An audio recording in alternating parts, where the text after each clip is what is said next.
Hello, friends and fellow book lovers. I'm here to talk to you today about what I read in the month of February. February is always a super slow reading month for me, so I did not read as much as I usually do. I'm actually a little bit behind on my Goodreads goal now, and it kind of bums me out, but that's okay. I have faith that I will make my goal by the end of the year. We're only 2 months into the year, so it's okay. The first book that I read for the month of February was A Winter's Promise by Christelle Dabos. This book is about a woman that has a magical ability of sorts, and I don't want to spoil too much about that, but she also has this curse that she's clumsy, and she becomes betrothed to this beast of a man, basically, and she is whisked away to live with him prior to their wedding. And so this is her story of her going to his world, his land of just snow and ice, and being stuck in this manor, and how she feels very isolated and trapped. It was an okay book for me. I ended up giving it a 2.5 stars. Honestly, it was a little forgettable for me, and I felt like she was cursed with clumsiness, but to the point where every dish that she washed, she would break, or she was always constantly falling downstairs and stuff like that. It wasn't really explained why she had this curse. This is a translated work, so maybe it was lost in translation of why she had this terrible clumsiness. But I think that the story just fell short for me. At first, I was really enjoying it because it reminded me so much of Castle in the Sky or like House Moving Castle, where you're whisked away to this mysterious land with this mysterious man, and there was even a little touch of Greek gods in there, and I really, really appreciated that, but it just kind of fell flat for me in the end. So I did give it a 2.5 stars. The next book that I read was The Maidens by Alex Michaelides. This book is about a woman. She is widowed. She's in her mid-30s, but she is widowed, and she receives a distressed phone call from her goddaughter, and her goddaughter is in college and reports that there have been a string of dead bodies turning up. And so this woman is convinced that there is a professor involved in these murders, and she takes it upon herself to start investigating what's really happening at the school. So this was a very fast-paced thriller. I did enjoy it. I thought that it did a good job putting you in that college setting, and the main character was having a lot of flashbacks to her time at this campus and how much she enjoyed her time there. So we were seeing a little bit of her past and then the present day. I didn't see the twist at the end coming, but I also did not like the ending very much. The rest of the book was great, but then at the very end, I was really grossed out, to be honest. I gave this book a 4 stars. The next book that I read is Apprentice to the Villain by Nicole Maeher. This is the second book in the Assistant to the Villain series, and this is just continuing from the Assistant to the Villain. So since it is the second book in the series, I'm not going to talk much about what this specific book was about, but this series is about a woman named Evie, and she ends up working for the notorious villain as his personal assistant. So it is very much an office setting where there's people that are doing paperwork, and there's a chef, and there's things like that. But there's also the fantasy things, because we have this beast tamer that trains beasts, and we have fairies and pixies and trolls, and it's a lot of fun. There's a little bit of romance in it, but at the same time, it is very fantastical as well. I really enjoyed this series so far. I ended up giving this book a 4 stars, and I will be continuing the series. The next book that I read is The Book Swap by Tessa Bickers. This book is about a woman, and she leaves a annotated beloved copy of How to Kill a Mockingbird in a little free library, and she realizes her mistake, and she continues to go back to the library to see if anybody returns it, and somebody does, thankfully, but she realizes that they have written their own comments on the pages, and they also write a little note at the end saying, "Meet me in the pages of this book," and leaves that book in the little free library for her to pick up. They end up reading a lot of classics in this little book swap between the two main characters. So we have our female main character, Erin, and I can't remember the male main character's name, to be quite honest. And it turns out that they do know each other in real life. The male protagonist figures out who Erin is first and realizes he can never reveal himself to her because they had a huge falling out. And the book basically strings you along so you can figure out what happened between them, if they will actually reveal each other's identities, and if they can repair their friendship, because they used to be best friends and they are no longer best friends. Let me tell you, the premise of this book sounds great. The execution was not great.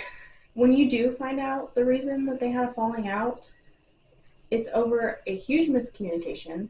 Also, this book is set in England, and so I had to look up some stuff because for some reason, our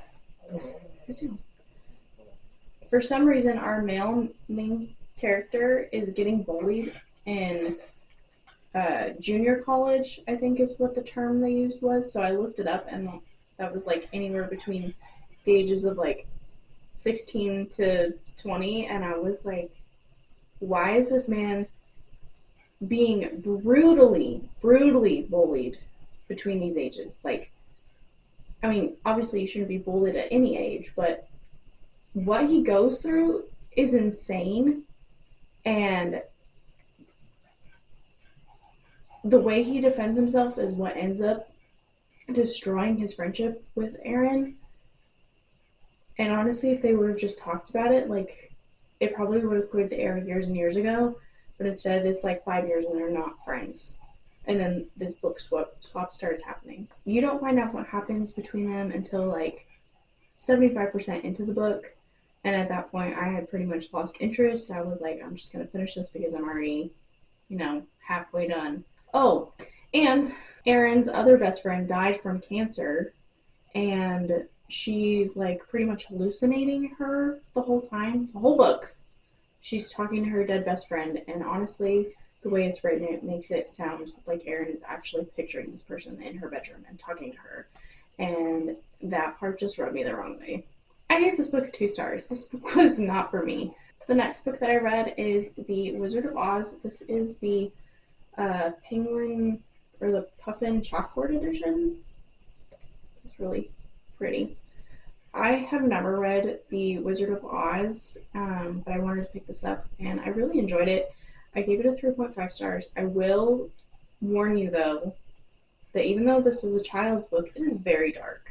There is a lot more violence than I expected. Definitely different from the movie as well. For those of you that don't know, The Wizard of Oz is about this girl named Dorothy, and she ends up getting swept away in a tornado to the land of Oz, and she is trying to find her way home. She meets a good witch named Glinda, and she is told to go see the Wizard of Oz.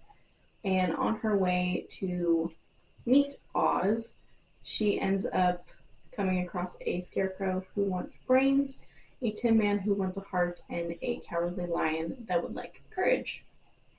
And so this unlikely troupe of characters ends up going to the Wizard of Oz to gain their desired items. I really enjoyed it. I thought that it was close enough to the movie that is very classic, but also far enough away that it did feel like a new story while reading it, and I ended up giving it a 3.5 stars. The next book that I read is The Moonflowers by Abigail Marie Rose.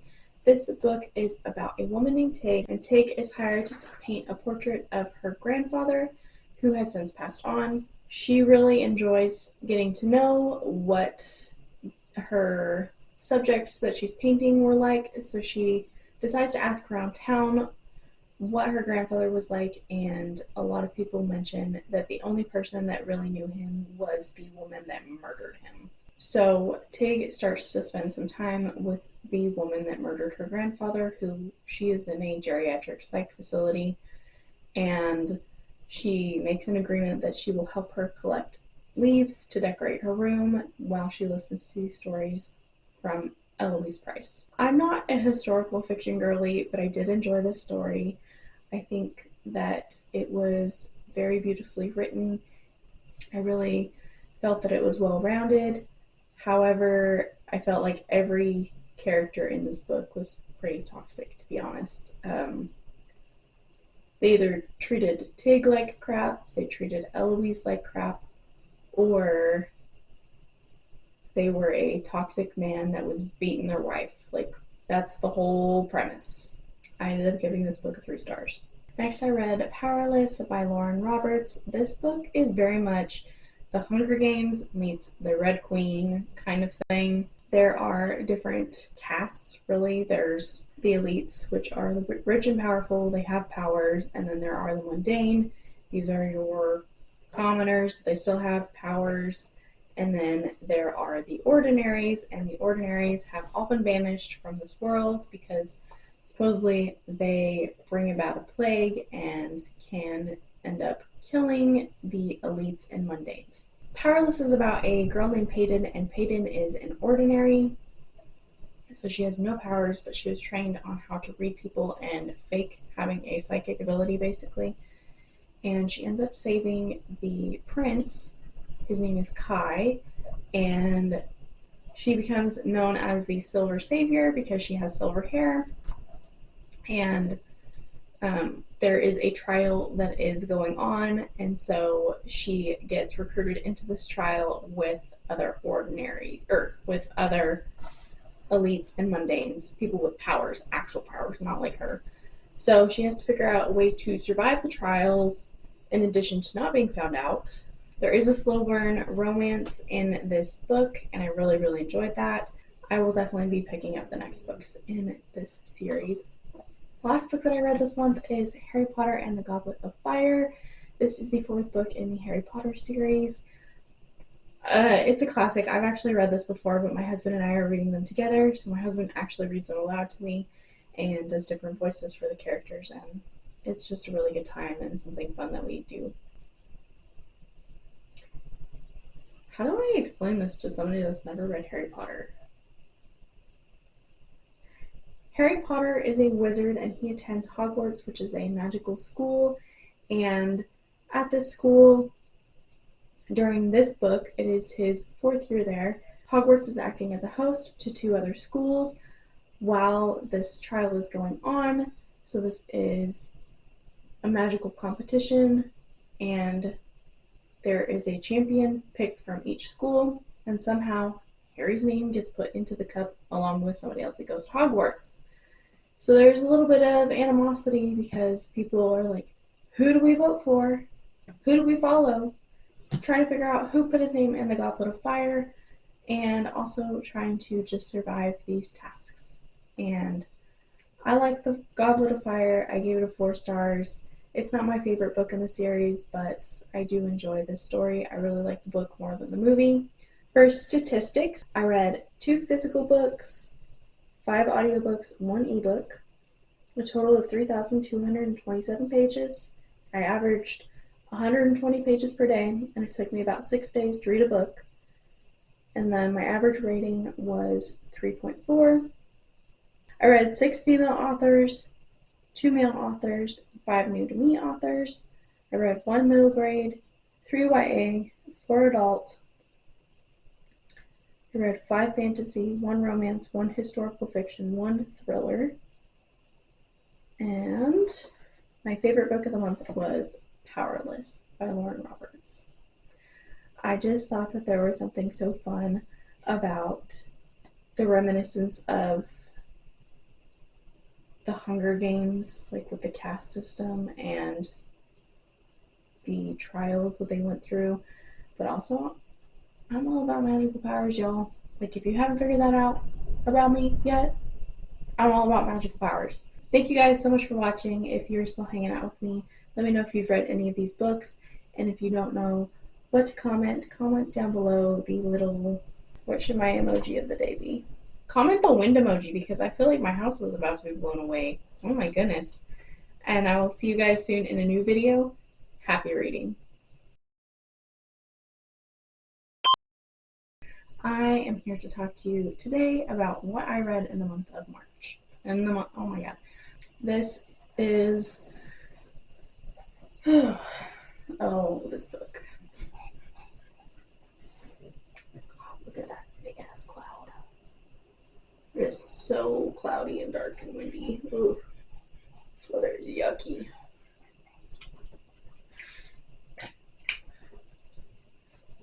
Are you good? Are you good? Have a wedding ring, but now they don't. Maybe they're, good grief, happening. But she becomes known